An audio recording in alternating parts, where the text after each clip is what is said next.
So welcome to another exploration into the Earth Nouveau, with the Earth Nouveau into consciousness.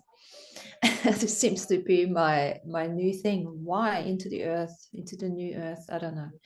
And we are talking a little bit about the aftermath of the eclipse, and not necessarily on a personal level, you know, experience-wise or anything, but what's actually coming through, and what so much has cleared out already, and not just the eclipse, the run-up and the last couple of years and everything, but there seems to be a new clarity now for a new way forward.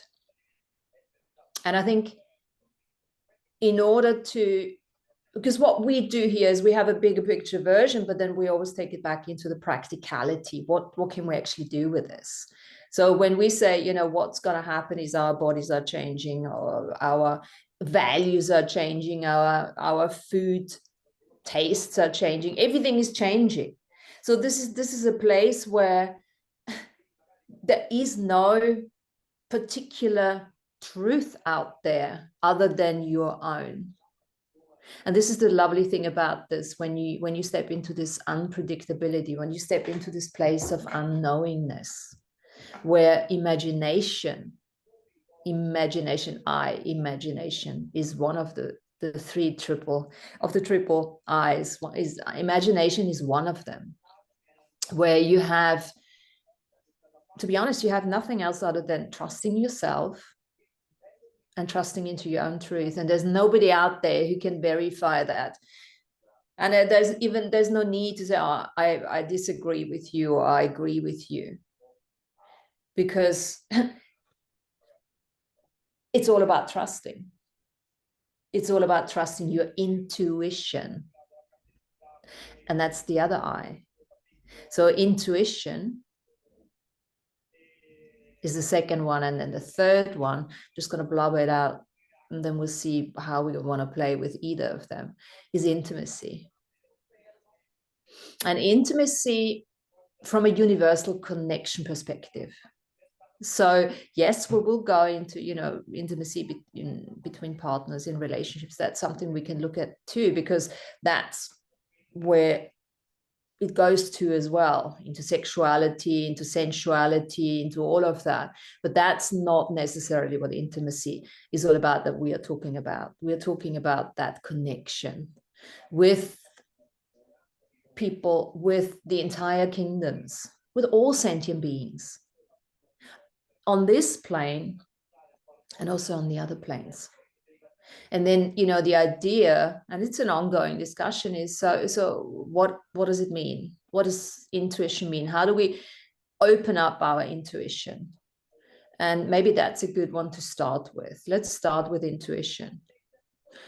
And I'm just going to throw in the first thought that I had. In order to talk about intuition, I think we have to look at emotions and the renaissance of emotions, and how, and you know, we talked about the mutation of the solar plexus, how the change of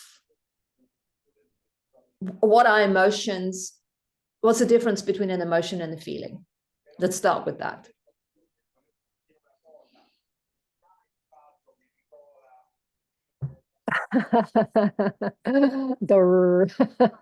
Oh, and I just wrote down feeling. You know, you said emotion, I wrote down feeling. I'm like, okay.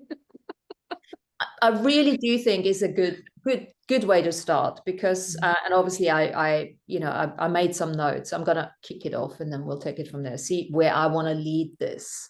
So we know that we have been sort of guided or misguided by the solar plexus, by our emotional center that is linked to the astral body. Now, we also know, because we've talked about this before, and this is coming, more and more people starting to talk about this now, is that there is a mutation of the solar plexus, where we are starting to merge those chakras before they completely disappearing. So it's already happened, but we're obviously always we're working backwards. So it's like the solar plexus is shifting, merging with the heart center. And then before that can happen, we need to clear out the emotions. To answer that question, what's the difference between an emotion? It's quite simple. Emotion and feeling. The emotion is man-made. We've used it as a guidance system until now, but it's time to recognize that the emotion is actually not what is supposed to be guiding us, because all of the emotions, of course, think of fear in particular, is all man-made. It's all part of that galactic ascension machine for the resolve of all the karma and everything. But as we are starting to recognize that emotions are actually man-made, what is the opposite? What are we going to work with then? Lots of people talk about we need to get in touch with our feelings more. And the majority of people think feelings are emotions. Emotions are feelings. And that is not necessarily the case as far as I'm concerned.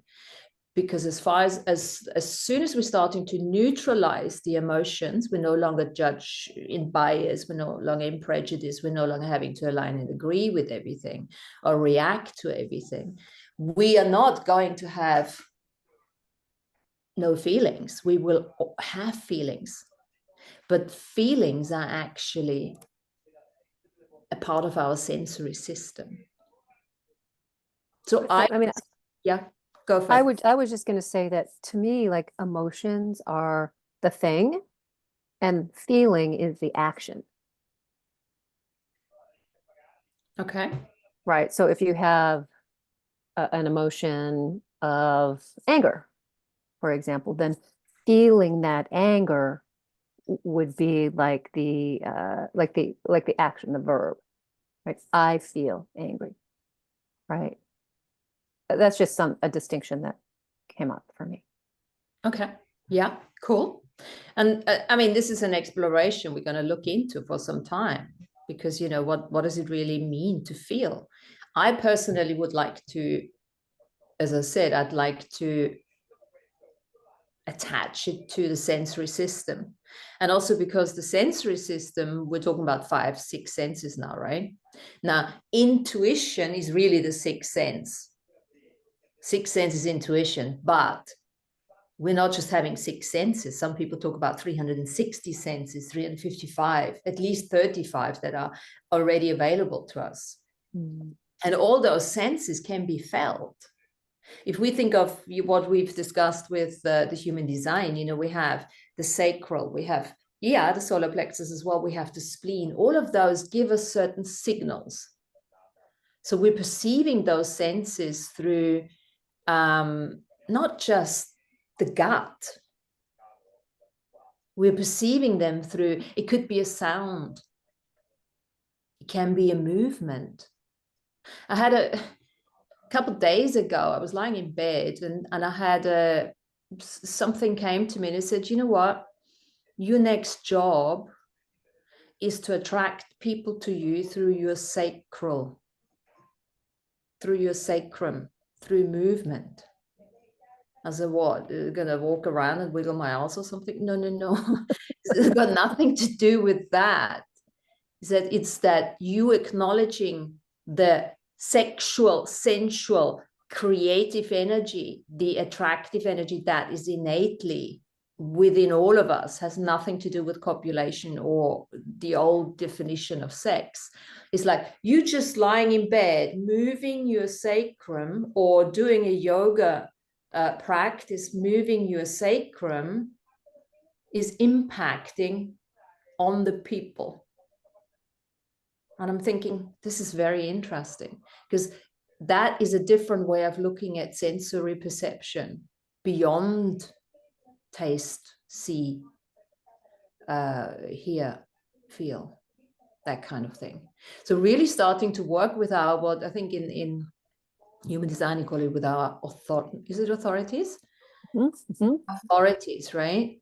And Of course, this is already outdated as well, because there's other people already talking. You are working and attracting through your nervous system, through your spinal system, through every single vertebrae.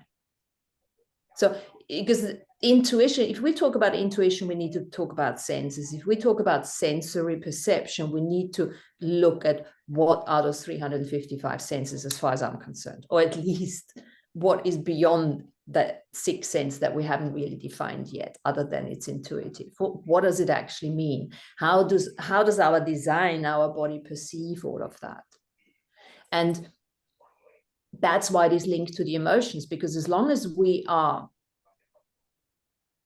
sort of just reverting back to anger, sadness, and all of that, we're not going to get beyond our sensory perceptions.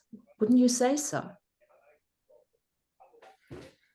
I mean, I think some of the negative emotions, I mean, I think they all have a purpose, but yeah, when we can move through that, transcend that, right, and learn how to feel the lower frequency, emotions that come up. Let's keep using anger as an example.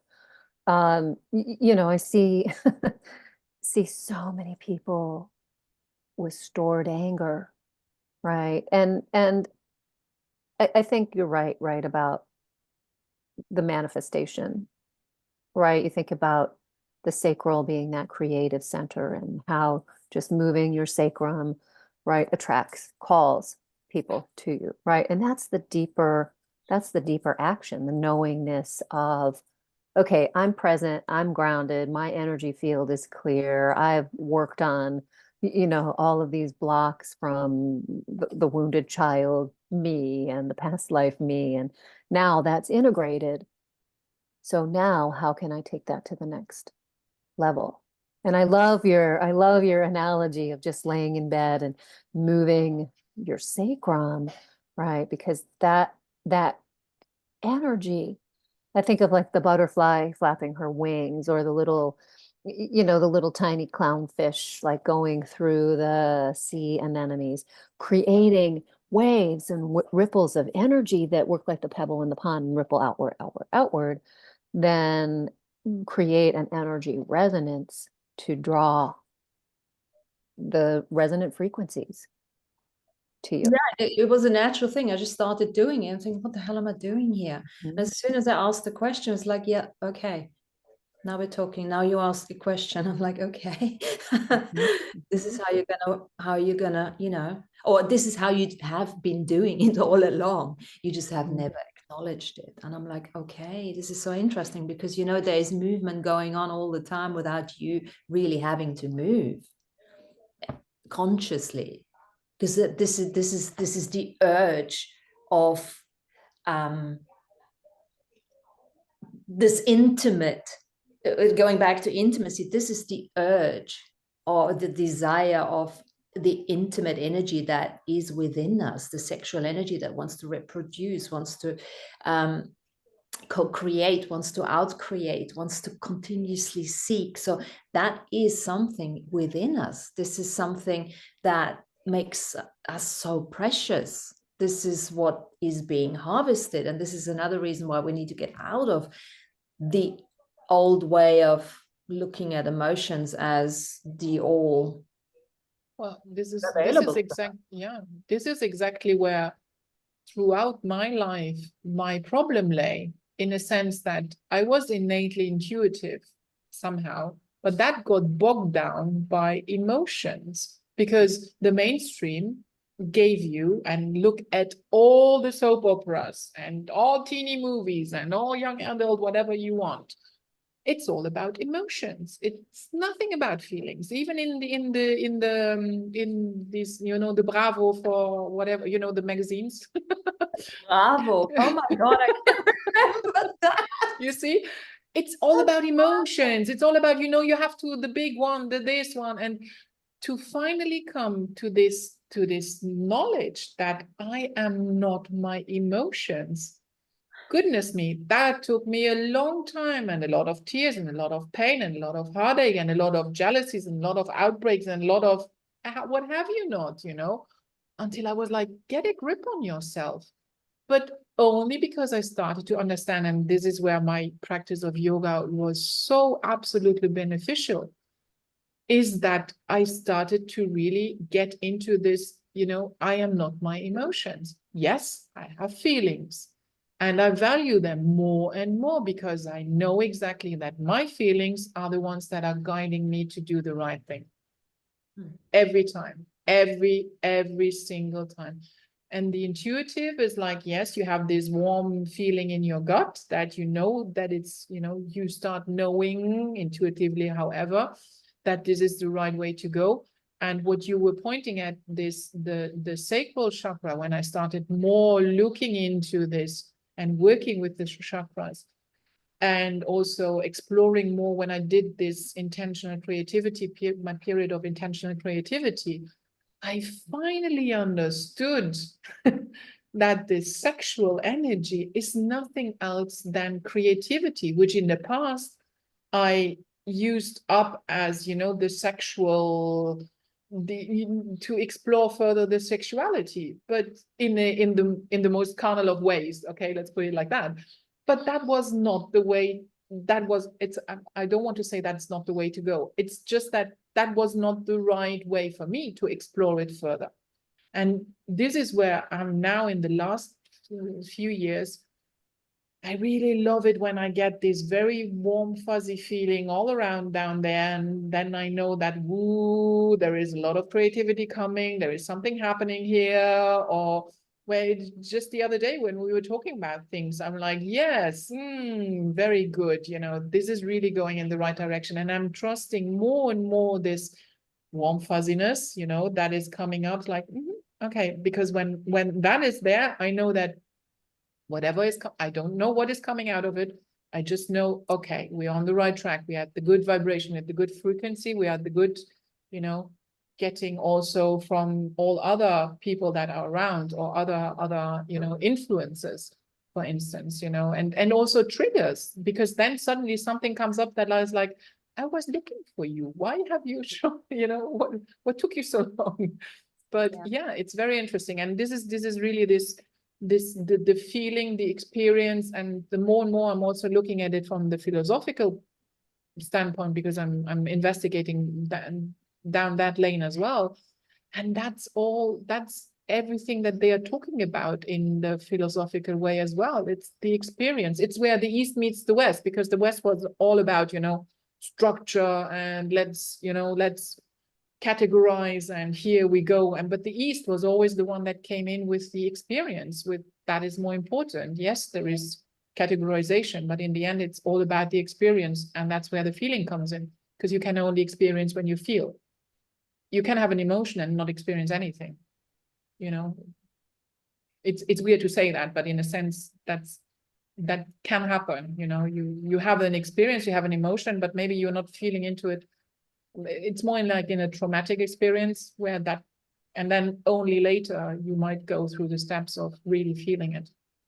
I really love what you just said, because did you say just that it's like you can have an emotion but not feel anything? Yes. Yeah, because this is why we're saying, if you feel super emotional, you have to start feeling the emotion. This is actually a very good point you're making, Sandrine, because if you can think that you can be super emotional but not feel anything, then you have exactly the difference between the emotion and the feeling. Because that's the way to do it. You've got to start feeling those emotions in order to let them through the body, in order to release them.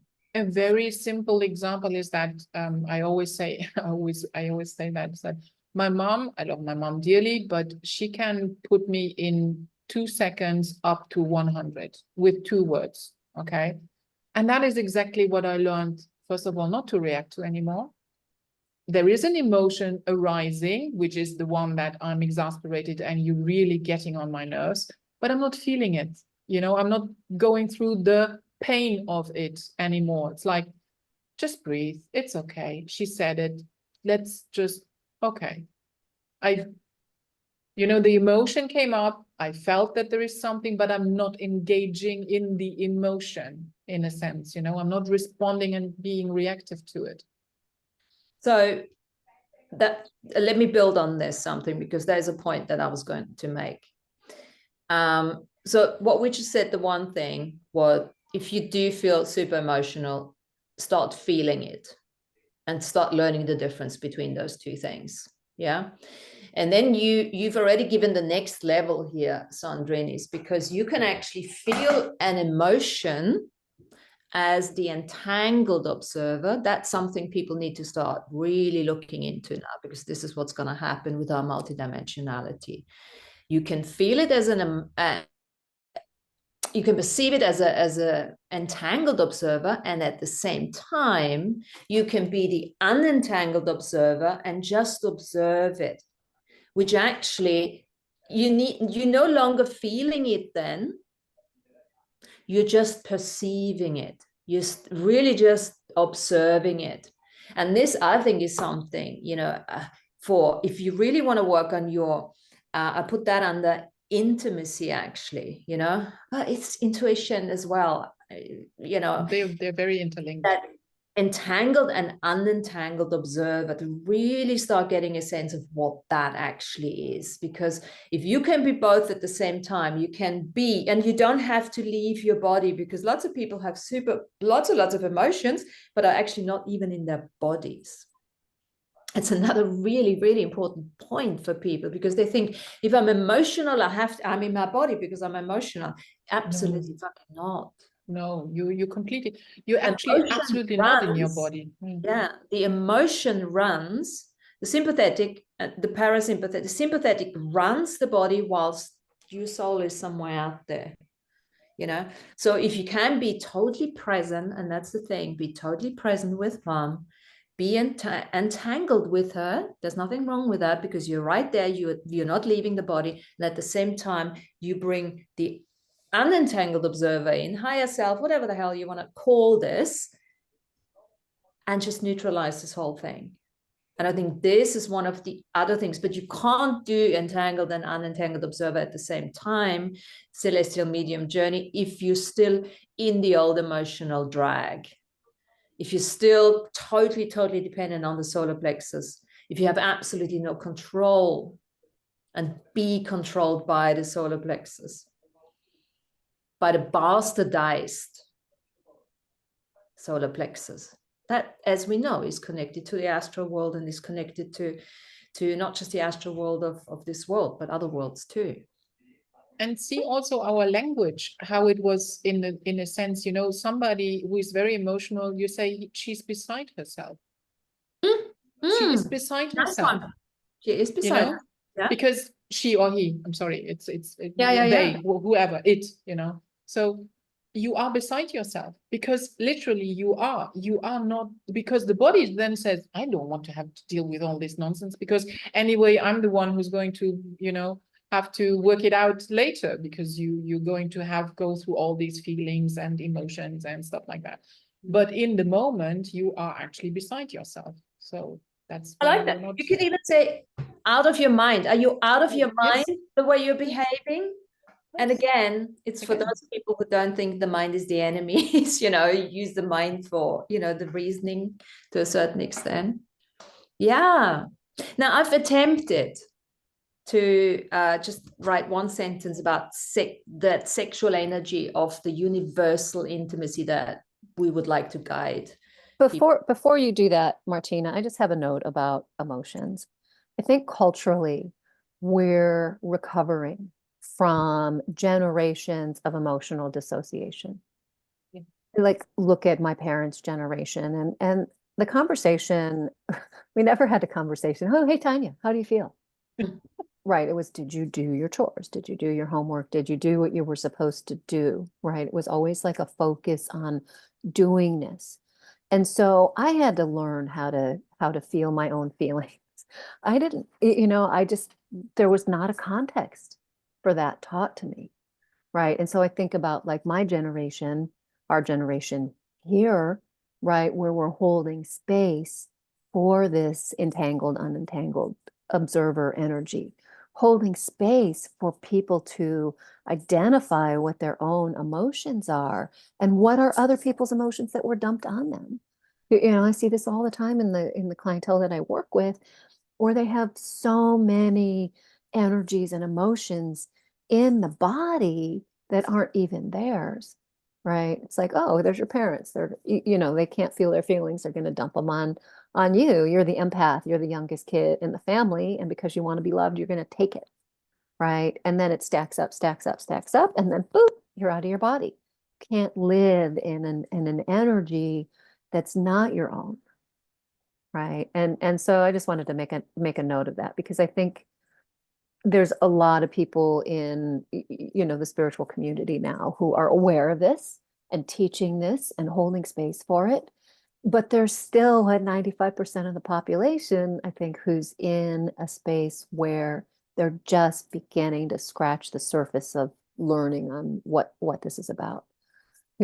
So if you're out there and you can feel your feelings and you can look at that from an unentangled perspective and an entangled perspective at the same time, remember, you're holding space for the people who can't do that yet, or don't know how to do that, or don't have a context for it yet. Thank you. Yes. And also, pat yourself on the back, because you've done the work, if you can do that. And as you say, Tanya, and we're talking about the aftermath of the eclipse, and without putting any fear in any of this is now the time. If you want to stay on this planet, and if you want to actually take in that energy that is coming in so swiftly and so rapidly now, you have to get to that place where you can make the distinction. What is a negative emotion? What is an emotion? What is a feeling? And what am I actually choosing to perceive here? Am I, giving up my authority? Am I giving up my responsibility here, or am I going to step it in?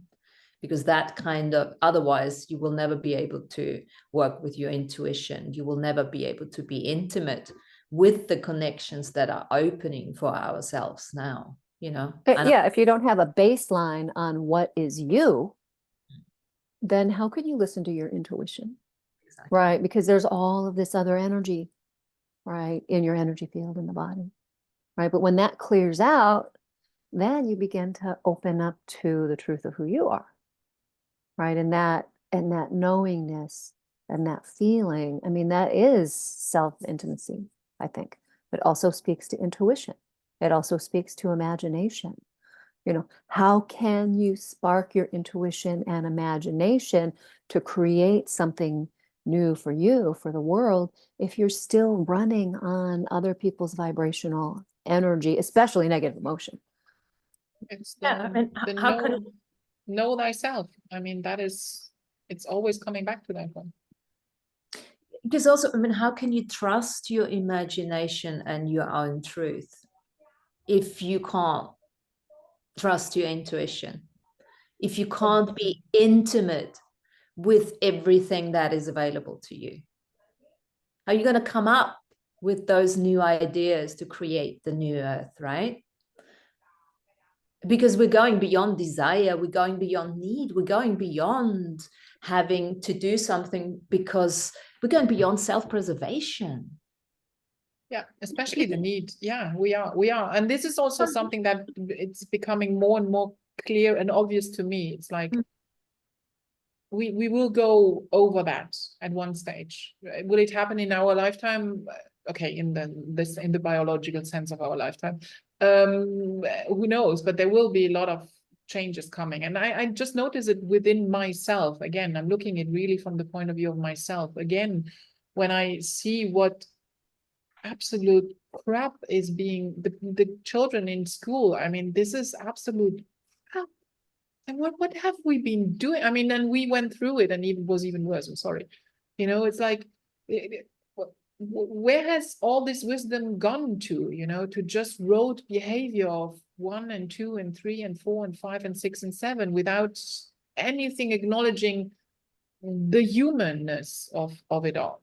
So goodness me. I mean, yeah, it's frightening. Yeah. And you know what? You said, are we going to get there in our lifetime? Yes, we are. Yes, we certainly are, because we're already in it. And it's really a choice now how quickly, we're going to wake up to it. And when I say wake up, it's not, nobody's going to, I don't know, put a hammer on your head to wake you up. It's something you have to just choose it. It's really becoming a choice choose it first and then see what happens. And, you know, like you're saying, it's almost like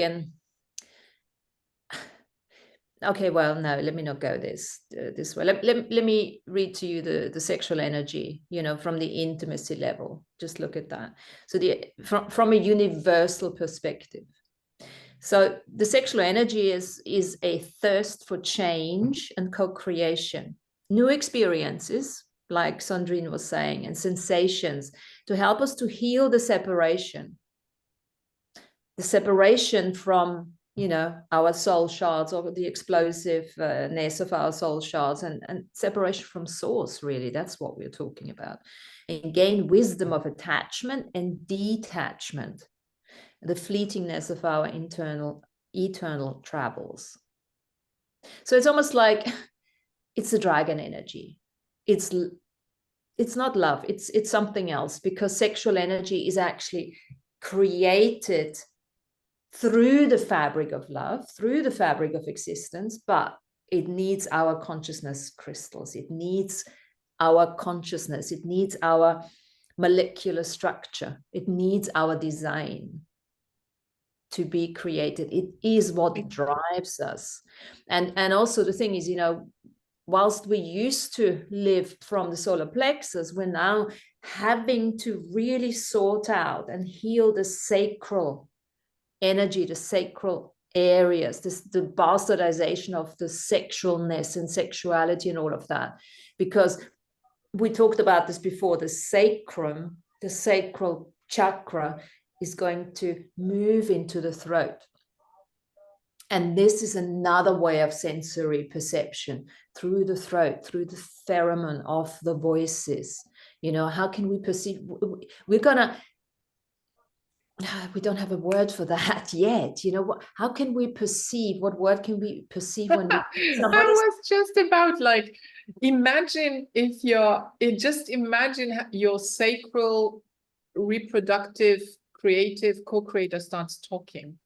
What are we going to talk? You know, it's like I said, you know, even the text prediction currently doesn't even know which word it should predict for me, because I'm like, maybe we need to invent a new, you know, new whatever, you know, putting even some different alphabets together to make it all, you know, make sense of it. Yeah, remember we talked about the 1 million letter alphabet, you know, from AB, you know, instead of the 26 letters that we have. And this is all something that, you know, it's the sigils, it's the sigils, or whatever you want to call it. It's all of that. We need to start really thinking, help us think, people. We need new words, we need new expressions for all those sensory perceptions, you know. So that sacral, moving into the throat, that's the merging, and then everything is changing anyway. Lots of people start talking now about the chakras are gone, and it's the vortex, and it's the spiral, and it's the tube of light that we're working from. Because literally, and we have spoken about this before, the chakras were a limitation, and it was okay at the time because it fit our levels of awareness, but it's becoming a limitation now. We can no longer look at it from that perspective. So an intimacy, the way I wrote this down, has a deep level of interconnection, a penetration into the energy fields of others and all sentient beings. Because let's face it, you know, our auras are so big. You know, your hands out plus double that. Your auras, we're continuously penetrating each other. You know, the penetration is happening. I don't need to have it. It is sexual intercourse, you know, on a different level. But we need to start appreciating that. We need to take out the blame, shame, and guilt that has been attached to all this sexuality, the old way of looking at it, you know. Has any one of you read the Hyde report? You know, the one that Cheryl Hyde, the reporter, I think she even was from the San Francisco. She wrote that in the early 80s about sexuality, you know, sexual, you know, female and also male behavior. It's called the Hyde report because she was also, it's very, I think it was Cheryl or something Hyde. And it's about I read only a quarter of it because it's very repetitive in a sense. But, you know, we only had sexual intercourse for reproductive reasons, you know, because all the rest, even male or female, we actually, when we're having our orgasms, having them better if we're doing it on our own than with others.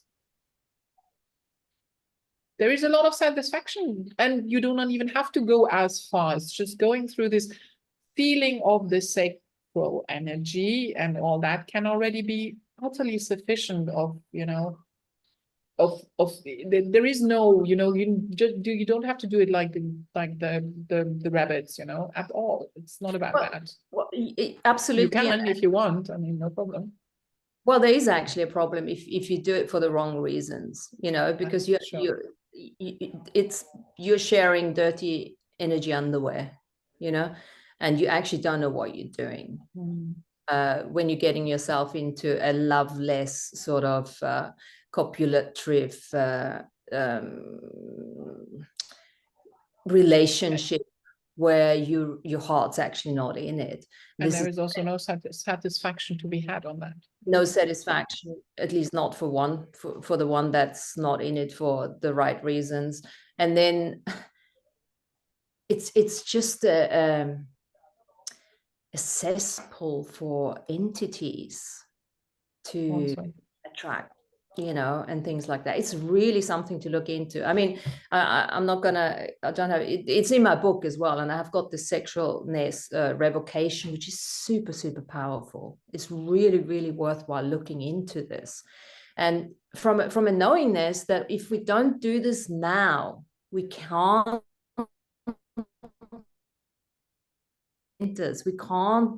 you know, connect to the toroidal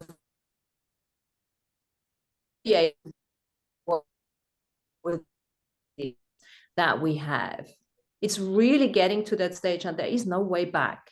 There is, I don't know, there is an urgency behind that. You hear me? Internet sounds Oh, you cut out a little bit. Yeah, so there's an intimate an honoring, acknowledgement, and appreciation of the sexual energy of everything. Sexual energy, as you pass a rose and you get the woof of the smell, a baby when you see it and it laughs at you, that's all sexual energy. And that needs to be understood. And once we can, you know, get more familiar with that sexual energy,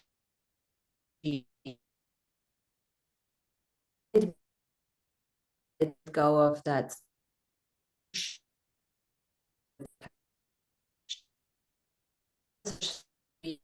having sadness or because it's going to be a process anyway. It's not going to happen. And there's nothing sad. There's sadness and there's sadness. There's sadness when somebody's dying, you'll have tears. I mean, that's a very positive kind of, but that will have to be redefined. We have to reframe every single emotion. First, we got to clear it out, and then whatever's left, we got to refine it, because it will be tears of celebration, because we will be understanding the death process. You see, and this is, you know, just jumping quickly into the imagination. This is something we will have to really work. Imagination is not just making up shit fairy tales or something like that. Imagination is something, is whatever is new that can't be proven scientifically yet. Falls under imagination as far as I'm concerned.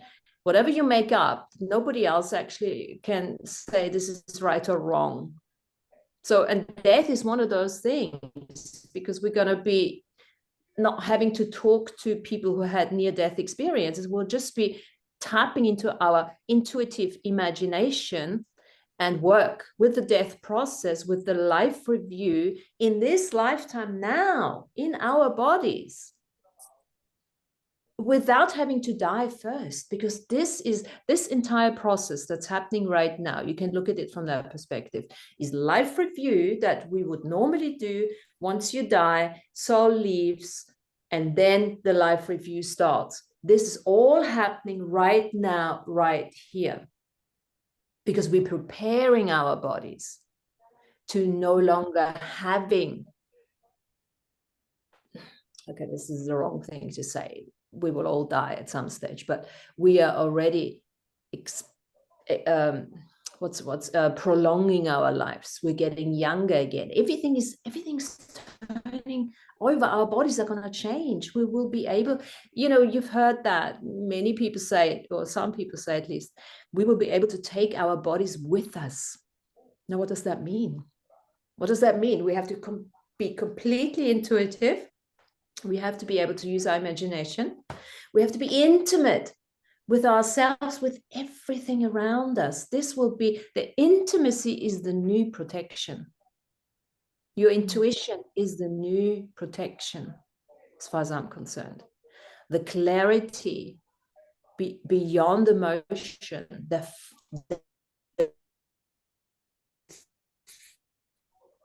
the sensory perception through your feelings. I'm excited.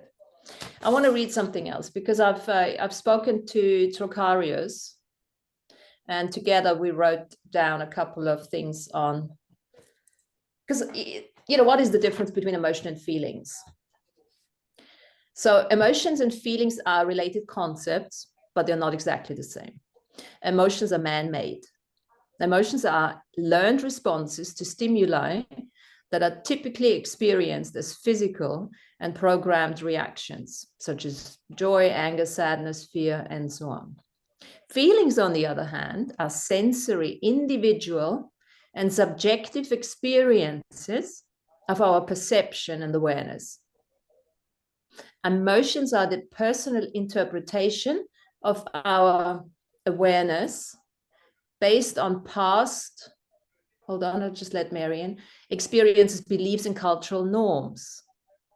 Unadulterated feelings are a complex sensory interplay between our electrical inner spiritual perception and magnetic outer material experiences, influenced by our cosmic design and unique personality. I got more, but that's enough. And that's just what I've come up.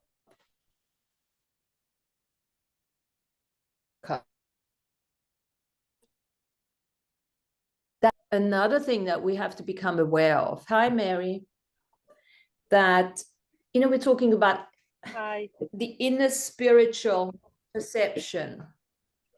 Spirit is electrical, right? Material, proton, electron, electrical, spirit. Material, proton, magnetic. So it's the electromagnetics, and so many people start talking about electromagnetic energy, the fields are expanding, and is this and this and this. So what does this mean? Think about it. Electron, proton, spirit, matter, left brain, right brain. It's all having to come together. There's a merging. Some people start talking about, I heard Linda talk about the other day, she talks about the brain coming together.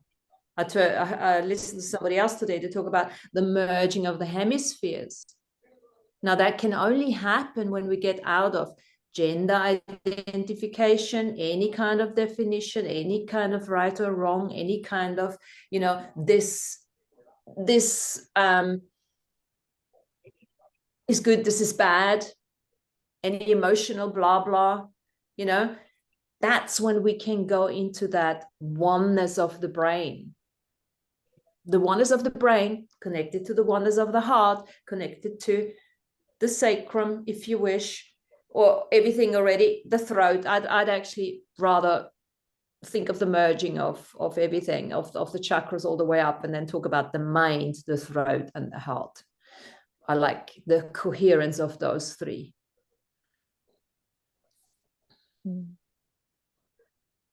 So yeah, that was that I wanted to share. And that takes us back to the intuition. Mary, we talked about all three. We just thrown in a couple things of intuition, the triple I. We have intuition, we have intimacy from a universal perspective, connection perspective, and we have imagination. And yes, I saw that. Yeah. And intuition very much, you know, just to recap, to look at the sensory perception and really become much more aware of our, you know, everything beyond the sixth sense, obviously, and defining the sixth sense into the next, I don't know, 40, 50 senses. That will be a good start, I think. You know, what kind of senses are there, so that we can sort of shift with ease out of that solar plexus and let go of those man-made emotions. Yes. Can I just share something, Yeah, Martina? please. When I was reading the triple I and about sensory and all of that, one of the things that occurred to me was that recently I did a course on sensory motor and observing how it works as a therapist, because as a therapist we're kind of trained, you know, to follow the person's story, to follow their feelings, to reflect back, you know, all of that kind of thing. But this was really different. And it was interesting that I did it actually just before this came up. This was where really and truly it was like forgetting everything that we had known and learned. And what we were doing was we had to observe we call them the client, for want of a better word, who's sitting with us or standing with us in the room, and observe the body carefully as they're telling their story. Because the sensory motor is working constantly in the background when we're always talking. And that's true, of course, and we're picking up the body language even when we're talking to one another, but we don't pay it much attention. Like, we might note it, but we really don't pay it much attention. But in this, what we had to do was we had to pay it all of the attention.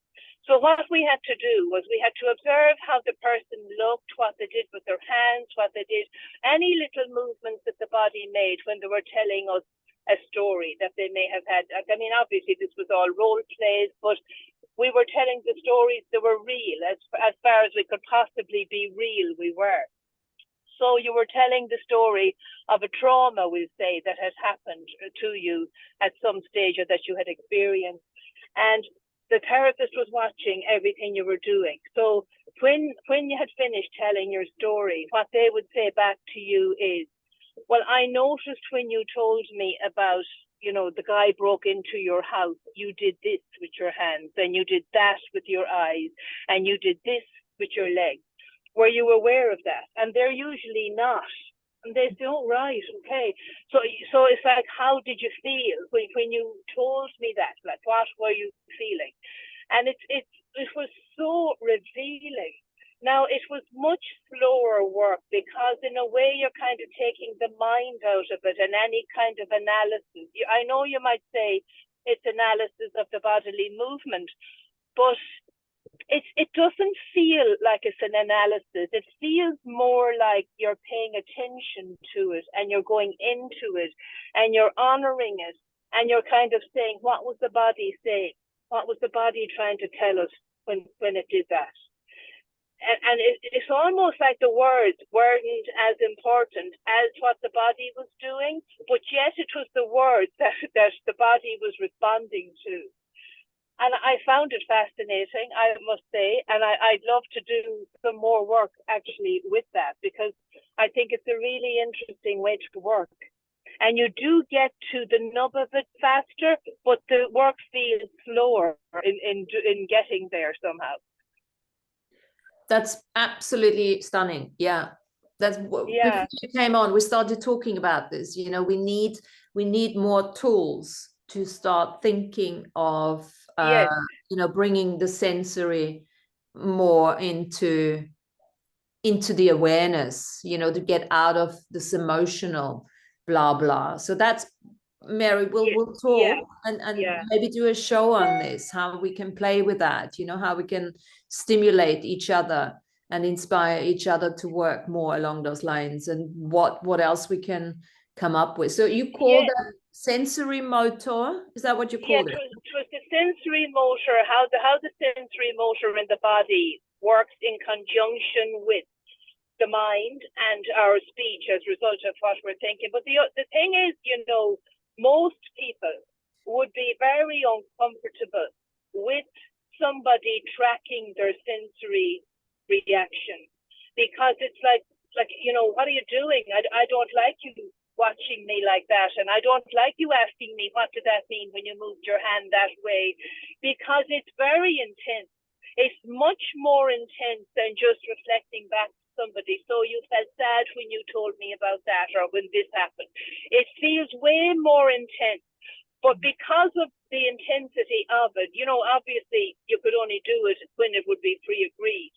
But I mean, it would be super, of course. It's probably the way we'll all go eventually, is that we will be able to do it with one another. But it does demand an awful lot of trust, because the person who's being watched or being observed, you know, feels very exposed. Even more so than if they're talking, because now, like, their body is, you know, everything they're doing, and even the way they breathe is being observed.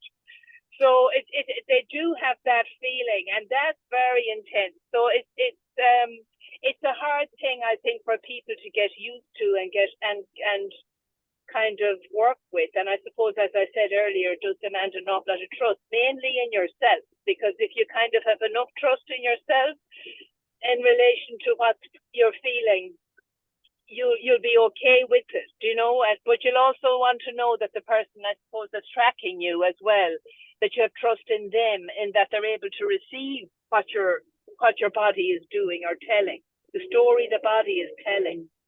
Yeah. Well, Yeah. that's a perfect example for intimacy, you know, like allowing ourselves to. And I remember going to many of those weekends, self-development weekends, years ago. And one of those, I've done exercises like that. And one of the exercises that was the most difficult for people, I do remember, was when we had to stand opposite each other and look in each other's eyes. And it was like, you know, the majority of people just couldn't do it. It was like they had to laugh, or some got angry. I remember having, you know, one guy, I was just looking at him, it's like he got really angry and I didn't even say anything, and I'm like, okay. Because you know, isn't it hard? You know, we all love attention and we like to get attention, but yet when we're paid that much attention, it's too much. Yeah. And we can't hide. There's no hiding behind words, right? No, it's easy to hide behind words. Yes. Once you do that kind of this, and I love the simplicity of it, right? The simplicity of it. You see, this is what actually in one of my groups there on Sunday evenings, it's with Tim Freak about the unividual, where we do gazing. So we even do it over the internet. And it is also part of his retreat, because in this setting, everybody knows the gazing is about, you know, the love, seeing the other in yourself, in a sense, because it's all about the unividual, so the universal individual, that we are all one. So there, the gazing and looking into each other's eyes is phenomenal, in a sense, because we all on the same, we're doing it for the same purpose. I mean, if I can say so. And I hope that he will do a retreat again soon, where I can do it in live, because it's working over the Zoom, but sometimes because of the camera setting, is like, when you look into this person's eyes, he does not necessarily look into yours because of the camera, where the camera is located on your computer. So it's kind of funny. It's like somebody is, or like people are searching for the eyes. It's very funny. But if we look into each other's eyes today, yeah, exactly. Because when you look at the camera, let's do it. That's right. What we do is like, yes. So choose one. Mary, can you come on, or are you driving? I'm driving. Is that okay? Can you hear the engine of my car in the background? I just want to ask. No, that's okay. That's okay. No, I'm actually driving. I'm sorry. No, I can't come on. No, we're just playing quickly. So I look into Tanya's eyes, and you choose whatever. Yeah, so we can all look at Tanya, and then let's bombard Tanya. Okay. Let's bombard Tanya with love and good feelings. And no, just look. Don't. Yeah, and just look at her Okay, for let's look at her. 30 seconds. Okay. You know, I think what Mary was talking about was really interesting. You know, it goes back to the awareness and the unawareness, right? When you're aware of the emotions that are coming up, right? You're not nervous about someone observing you, right? But when you don't know what's going on with you, and someone from outside can say, "Oh, look at the way you're blinking. Look at the way you're moving, you know, your hands. Look at the way you're all of a sudden closing yourself." Right? This uncomfortableness. It's like when you become aware of those things going on with you and your emotions and feeling them, then you're not uncomfortable with someone else observing, I think. So how did you feel when we looked at you? I could feel your energy. Mm-hmm. Yeah, definitely. Let's do Sandrine. Let's do all of us now, since we're only 3 here. And Mary's holding space for us.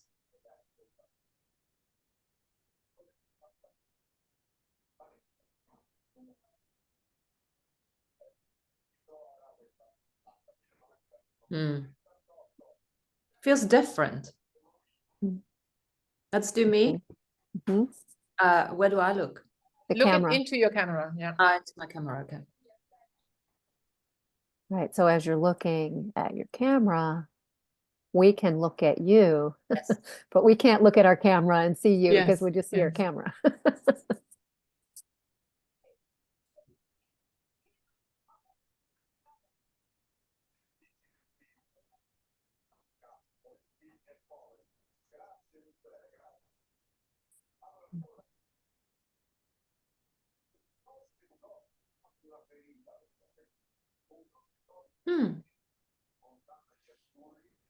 It felt nice.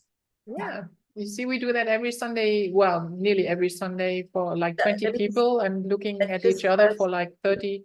But what we do is like the person is highlighted and Tim plays some music in the background, and it lasts between, it depends on how many people we are, 20 seconds, 30 seconds you are highlighted, and then everybody is like looking at you, and then the next person, and then the next person. So it's a beautiful meditation actually. And we also did it on a one-on-one basis because he was breaking us up into rooms.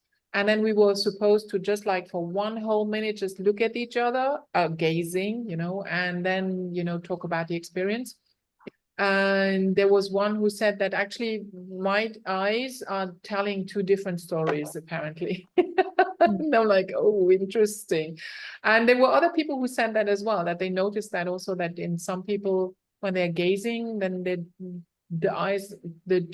two eyes are actually telling different stories, apparently. I found that very intriguing.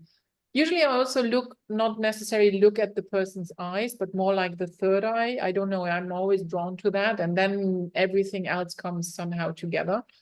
But it feels very, very, very nice in a sense also. And then anyways, I mean, if you're getting this good and loving energy from people that with all the same, that are like us here now sitting in the same room and having the same intention behind it, that's lovely.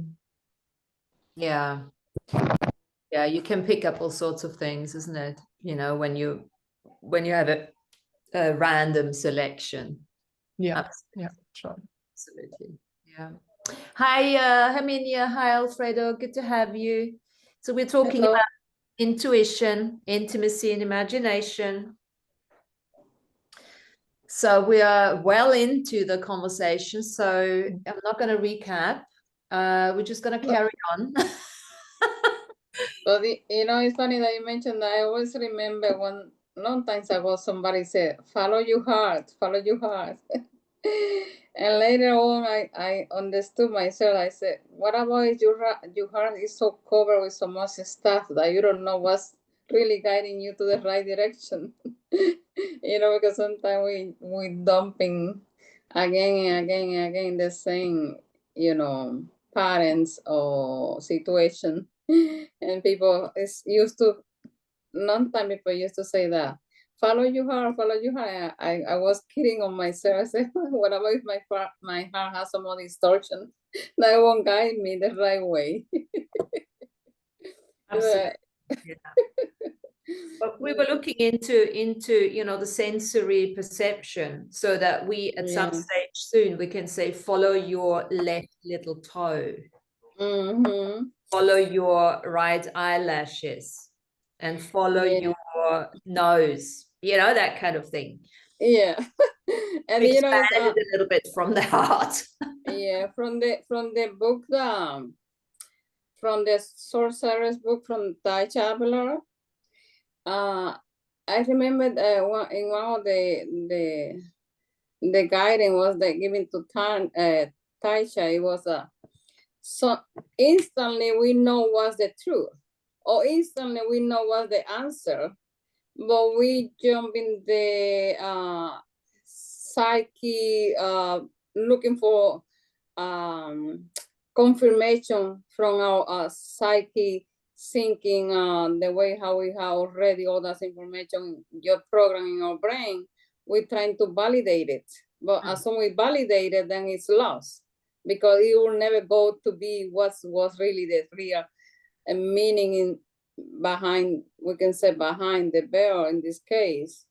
Because as soon as I put my psychology, my thinking side, I would try to match with my program that I have, my bias, my belief system. Then as soon as I bring that in, then it get lost. For example, if I go to a place, I can get the connection with people right away. It will be like a different connection.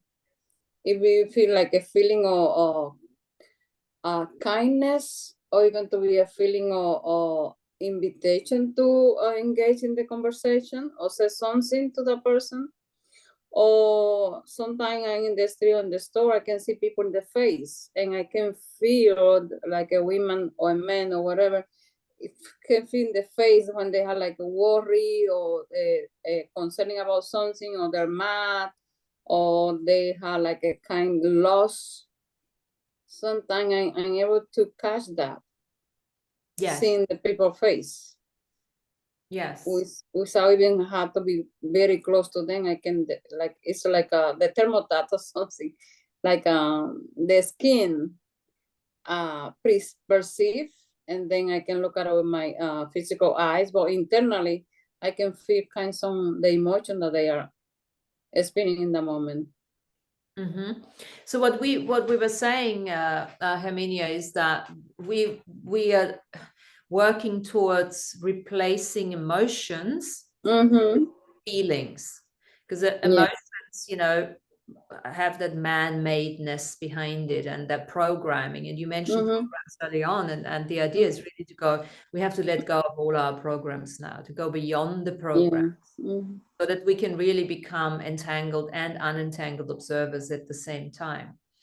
And the difference between the emotion and the feeling lies in the sensory perception that you've already just now really nicely described, actually. Now it's a matter of, we only have 5, right? Because the 6 is not even defined in any way. And not that we want to over define things, but we need to find new words. We need to find new ways of expressing those sensory motor perceptions, you know.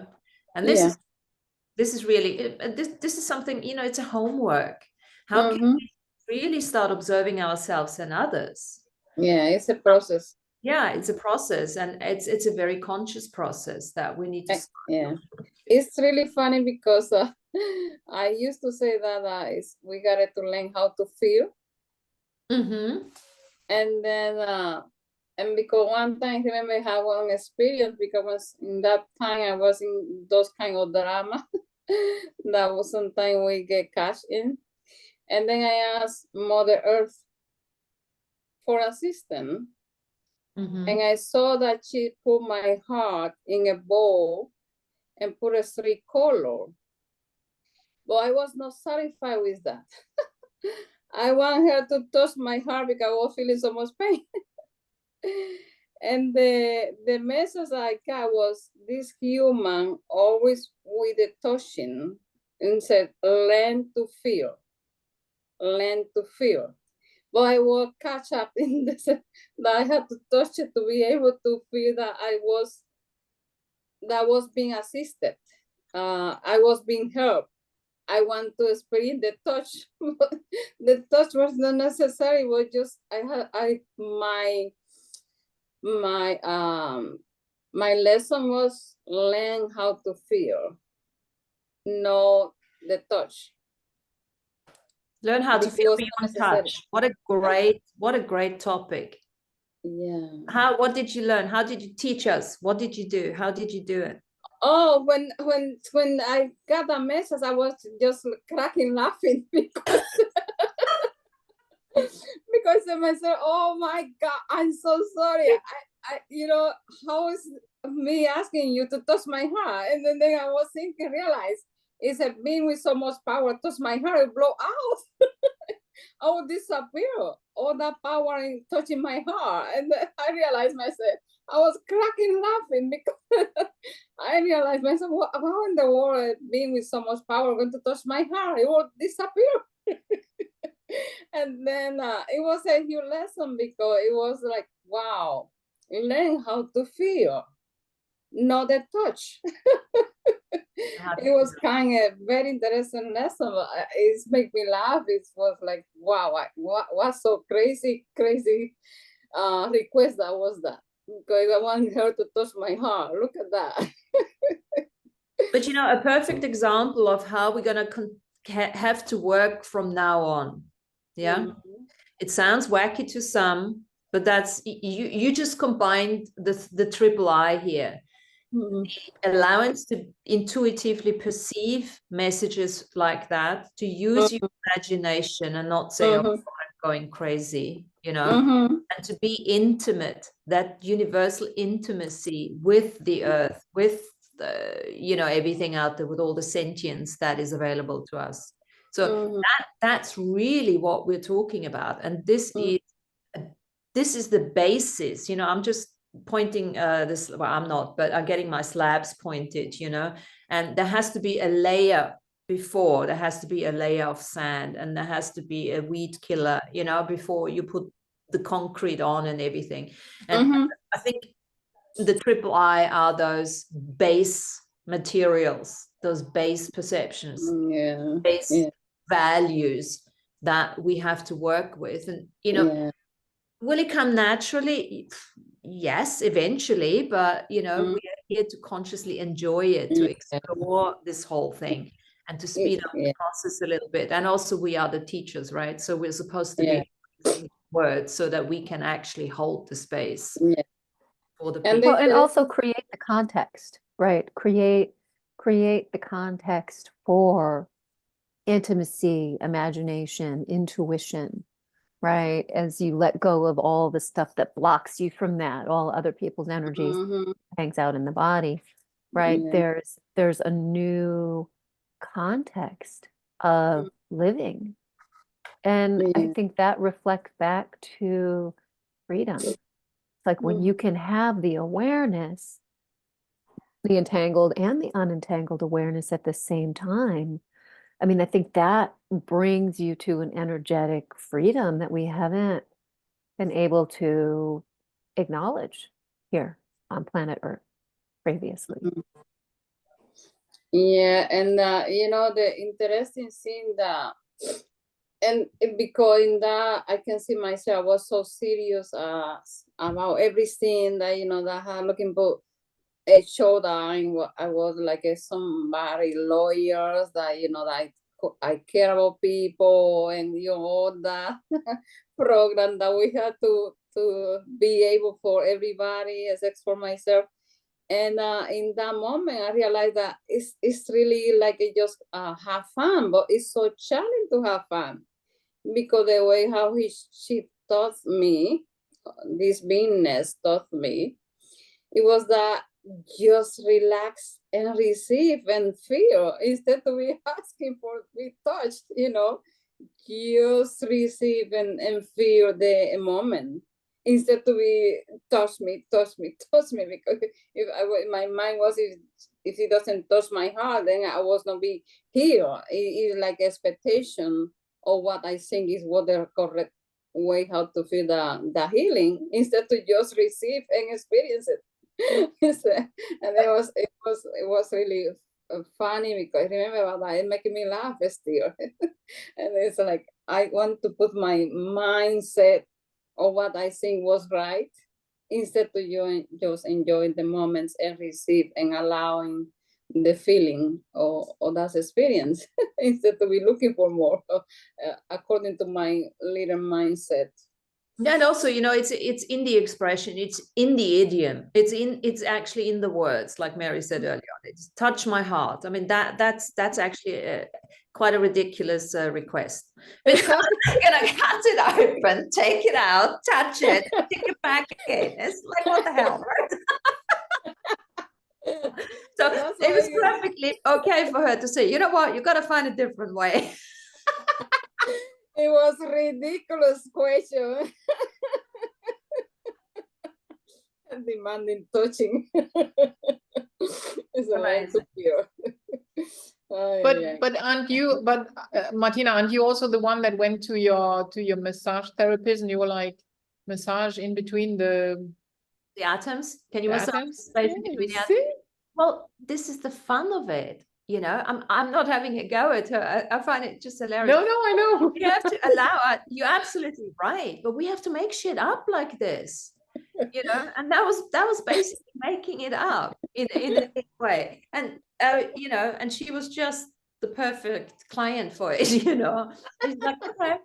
And she did. Oh, this is actually thanks for mentioning this. This was actually, I felt it. When I asked her to massage the space between the atoms, because Trocarius told me, and said, okay, I felt it. Mm-hmm. Yeah. Yeah. So it works both ways.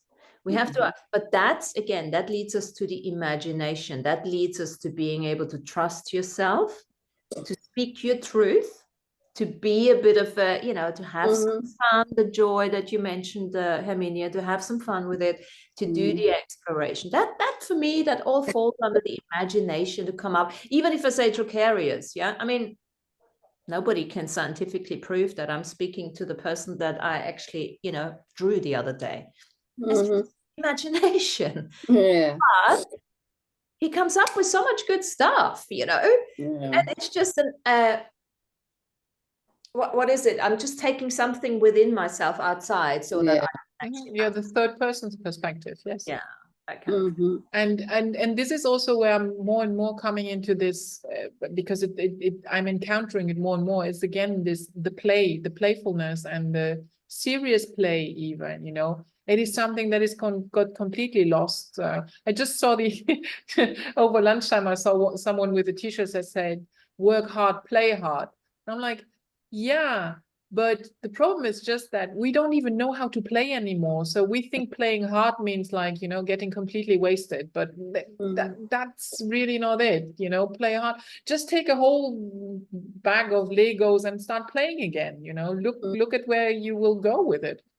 Which reminds me that I want to have my Barbies back, right? This is something that I think we can do a whole nother show on. I've been using this. We did a Secret Santa over Christmas with my family, and they're sort of like gag gifts or fun little gifts, under $15. And someone gave the gift of the season, where it's this toy called the Bop It. And I think playing with this multi-sensory toy, Alfredo shaking his head, your kids probably have this, or you probably have played with it before. I remember in elementary, we would pass it around. Yeah, I think this is one of the most amazing tools that you can use right now. And I'll send you all a link to get a Bop It. And I think we should all play with it for a little bit. And then, yeah. So it's this multi-sensory thing where it has 4 different modes. 2 are pass modes where you can play in a group. And the other ones are just solo, where you play by yourself, where it says what you're supposed to do. And then the other one is beatbox, where it makes a sound and then you have to respond to the sound with pushing or twisting or pulling, right? And I just have the basic one, but that was the game. That was the game. And I noticed after playing with this thing that it created new neural pathways, right? And so when you're playing, when you're doing something that you don't normally do, or you're learning something new, or even just playing with a silly little toy like the Bop It, right? You create those new energy pathways that allow you then to expand your perception mechanics. So I think, you know, that's a good little fun thing. Yeah. Absolutely. Yeah. It's a bit like, you know, also, isn't it a bit like playing an instrument as well? That kind of thing, you know? Yeah. There's another thing, you know, we were saying, you know, not looking for external validation anymore. You know, there's nothing wrong with having your internal validation. That's part of the intuitive, you know, and this is, I think, where synchronicities come in. And that's, I think we can add that to the triple I, the synchronicities. Because what often happens, you know, you work with your imagination and you're doing your thing and you know, being in this imaginary world. And imagination is not, I think also we need to maybe define that at some stage. What's the difference between fairy taleism and imagination? Because it's something different. It's something different. Imagination it has a truth to it. It has a resonance to it. It's not something that you just make up for the sake of it. And that's why very often that synchronistic validation comes. Just to give you an example, of the other day on the weekend, I was lying and I don't know, you saw it maybe years ago. My friend who's passed on now, she had a portrait of me. She introduced me to somebody who had this portrait made of me, and it looks pretty much what I look like. And I was lying there, and it just kept changing. And I'm like, oh, this is interesting. So it's all the past life. And I said to myself, I said, okay, well, just give me the images. I don't want to know what past life it is because I'm not interested. Let me just give the images. And I was pretty much with the same hair and everything. And there was so many times the lion was coming through. Yeah. And I'm like, whoa, okay. So this is definitely Lyra, something going on with Lyra, you know? And I thought, okay, let me write this down, Lyra, you know? And I know I have Lyra, you know, in DNA and all that.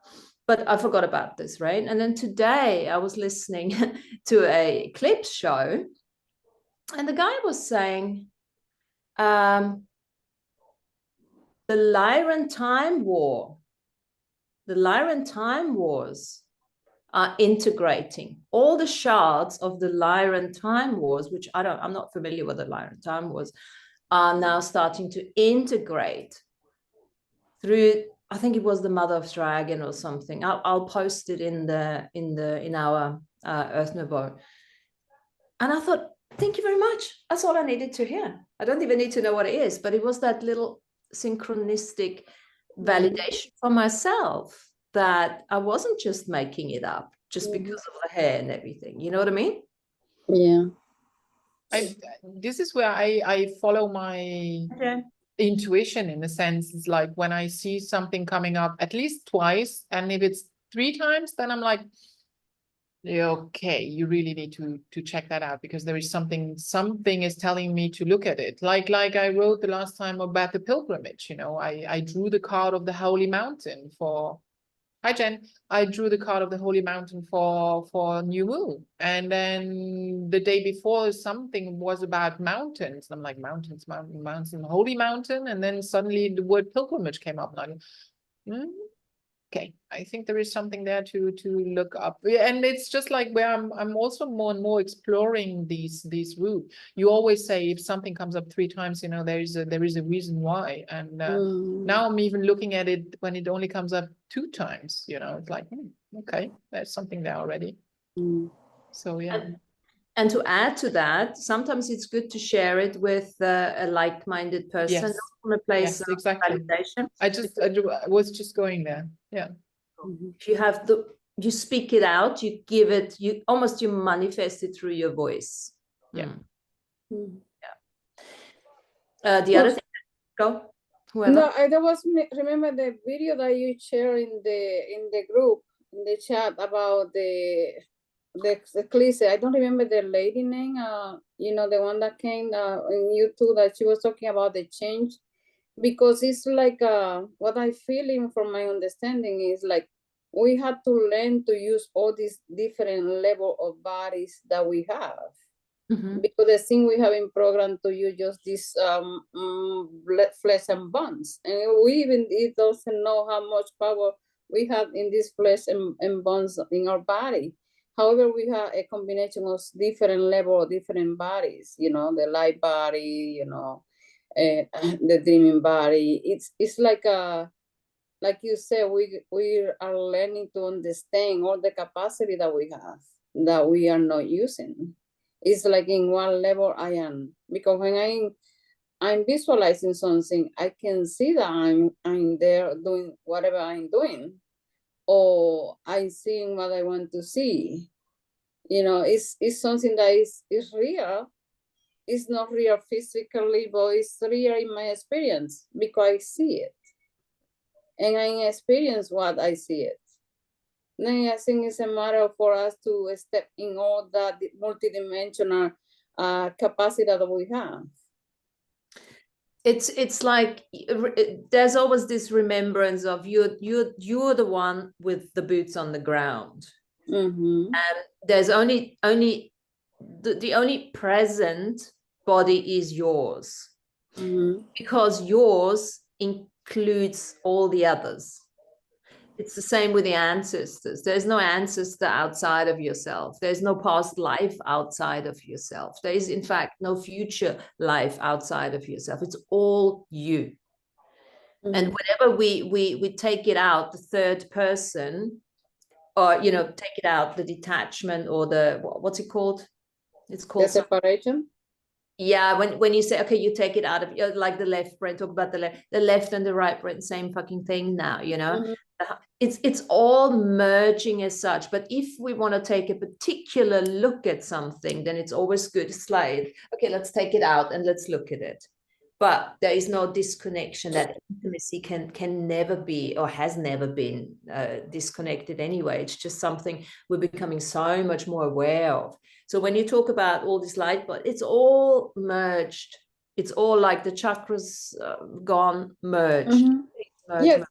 That's what I mean is the process where my awareness became no separation, it's just integration of everything. What I'm using in this moment is the integration of the everything of the whole that I am, without making separation between physical body, light body, and dreaming body, and whatever. And you know, it's just realize that is the whole me in different level of consciousness. There's no separation. It's integration.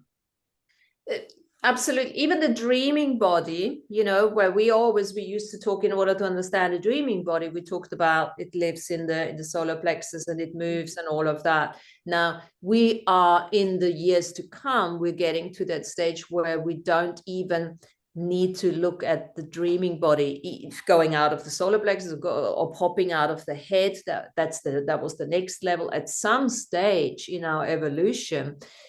And this was again in the video today, and she said that, she mentioned that, and I really, you know, resonated with that, is where we no longer need to sleep as long as we are sleeping now, and that dreaming body is so integrated within ourselves, because we become our multidimensional selves, that we don't even have to go and sleep in order to experience the singularity, because we are already experiencing it.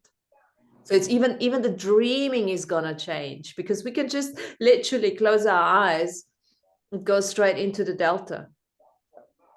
And we've done all of this. Einstein, wasn't he, you know, known for that he just did his little 5 minutes, delta, back out again, you know, and because of the awareness levels that becoming so much more conscious. I think that, you know, what you guys were saying about the soul shards, right? The past lifetimes, and like everything has that oneness. But I'm going to go back to a second of the concept that Sandrine brought up earlier when someone is emotional, they're said to be beside themselves or out of their minds. So I think going back to this creating a bubble of context, right? That when a soul shard or a past lifetime isn't aware, you're not aware of that, or there was trauma, then it's never separated from you, but it's separated from your awareness. So that soul shard integration is just bringing that piece back in to your aligned awareness, right? So you can function more as a whole. But I think creating context for that concept also is really, really important, because you're taking all of these little bits and parts and pieces of all of who you are. You know, we've been just conditioned to live from a very limited perspective of what, you know, the global narrative or what your parents taught you it means to be a human in the world, right? So as we're changing and grounding and holding space, right, then that energy again ripples outwards. Absolutely. And that's, again, we can apply the triple I to this. You got to be intuitive. You got to almost have an imaginary, you know, capacity until it becomes the norm for everyone. And we know this is a table because, you know, this is a table, you know, that kind of thing. Exactly. And the intimacy, which that is, the intimacy of our fractured selves, bring it all together. And bringing in a soul shard where you didn't do nice things in one lifetime, it's not an easy thing to do, right? It comes to a place of being unentangled and observing, being entangled so you can actually process the emotions that held you in that space-time continuum, right? So that energy can integrate, right? It comes also down to self-love and forgiveness, you know, knowing that you're not doing anything wrong, that even though there's maybe a perceived wrongness from that past lifetime or from that soul shard experience, that it's all part of the experience, right? And it comes back into that, I think, self-love, you know, that self-love and self-intimacy, where you can recognize who you are and still love and accept yourself completely, right? I think that's one of the things that's been,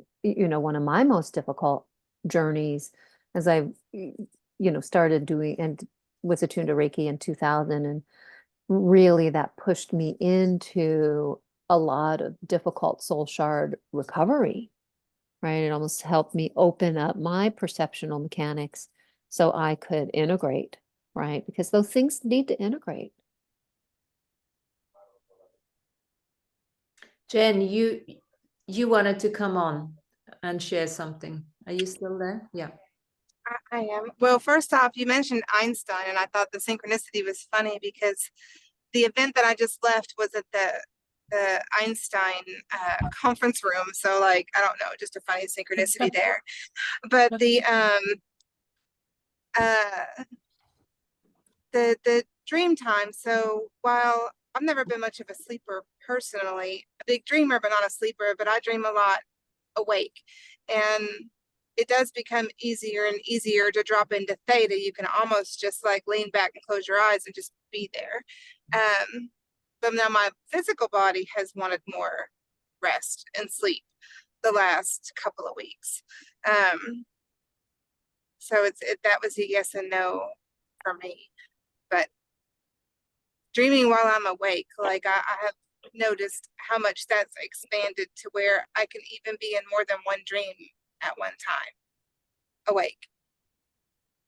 Yeah. So I think a lot of people are going to see that expanding and rippling out. Yeah.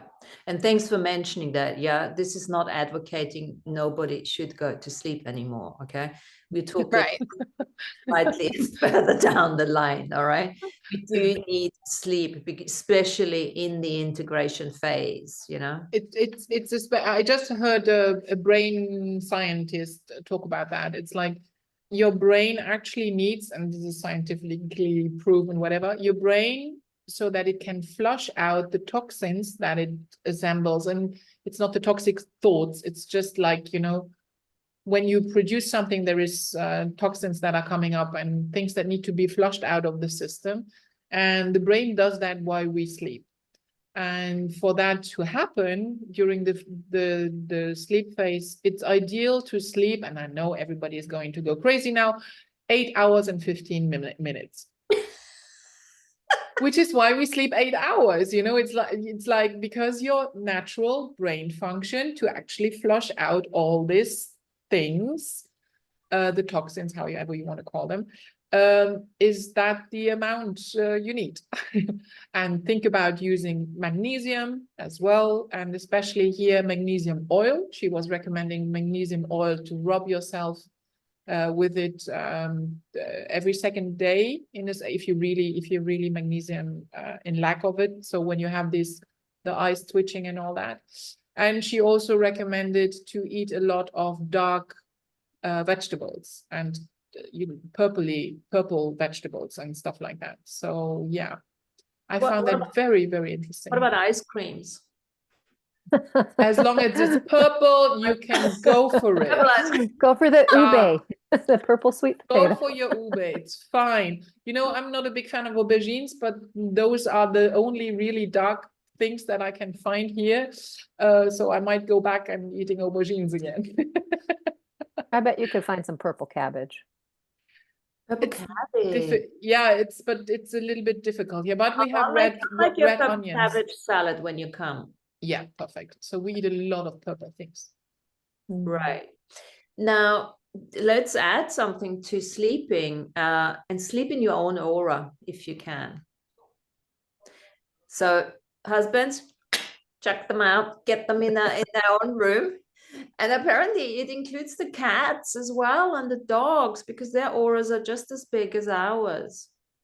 And we should not share auric. Yeah, as much as I miss my dogs for various reasons, I have to say that I decided that if ever I'm going to have another animal in the house, it's not going to sleep with me, because goodness me, I'm sleeping so much better since I'm sleeping again completely on my own. I mean, I initially thought it's because nobody wakes you up, but you know, I've thrown my cats out now. I mean, I know that they're healing and everything, but it's also the hair for me that was more the initial idea. But for some reason, it's starting to make real sense to sleep in your own auric field, especially when you are, you know, slightly more vulnerable when you're sleeping, right? And of course, sleeping. Another good reason to sleep is because we can practice our imagination with all these lovely dreams that we have. And then don't let them go to waste. Don't let dreams go to waste. When you get up, share them with a mate, share them with anyone. Write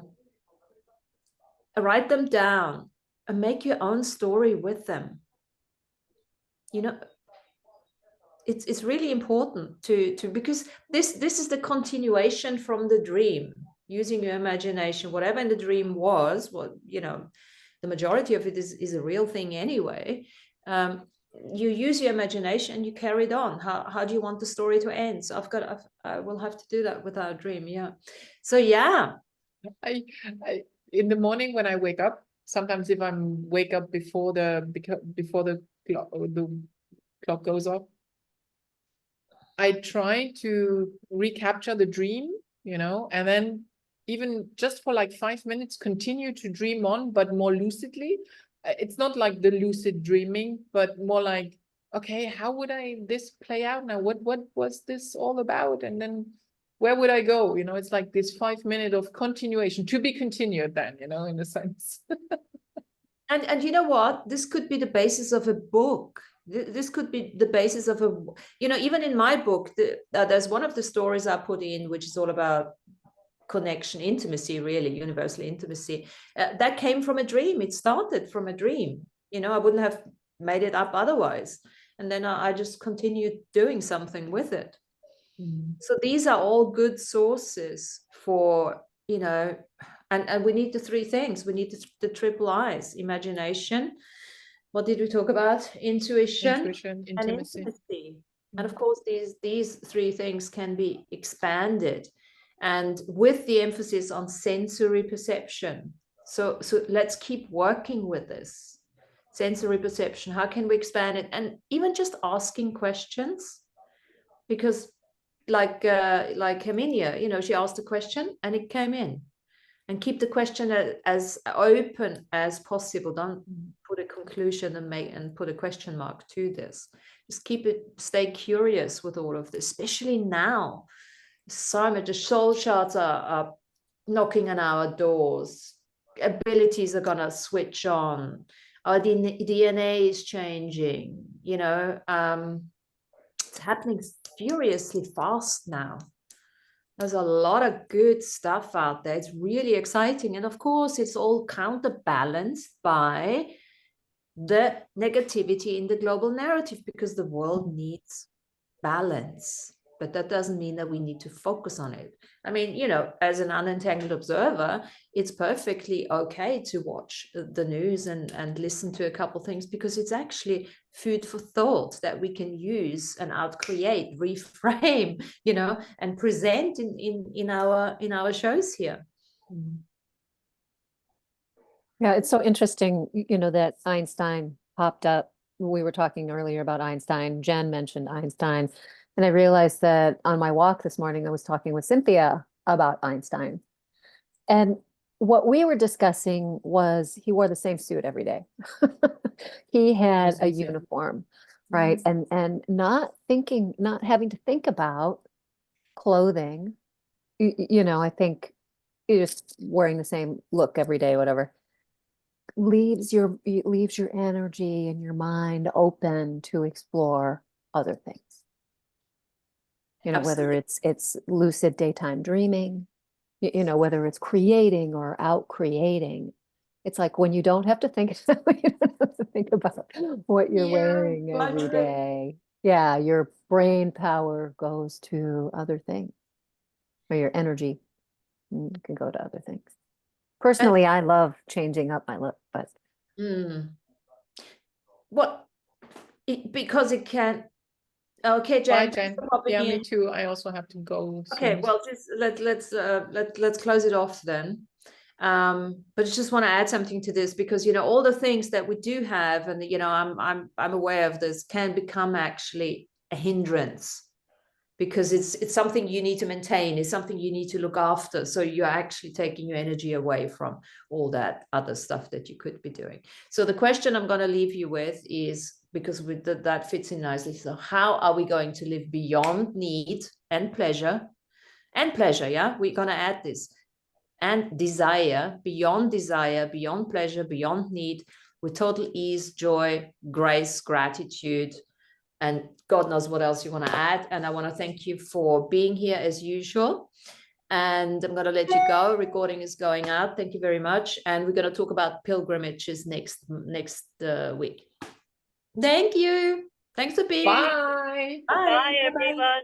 Bye. thank you. Bye, Herminia. Bye, everyone. See you next week. Bye, darling. Bye.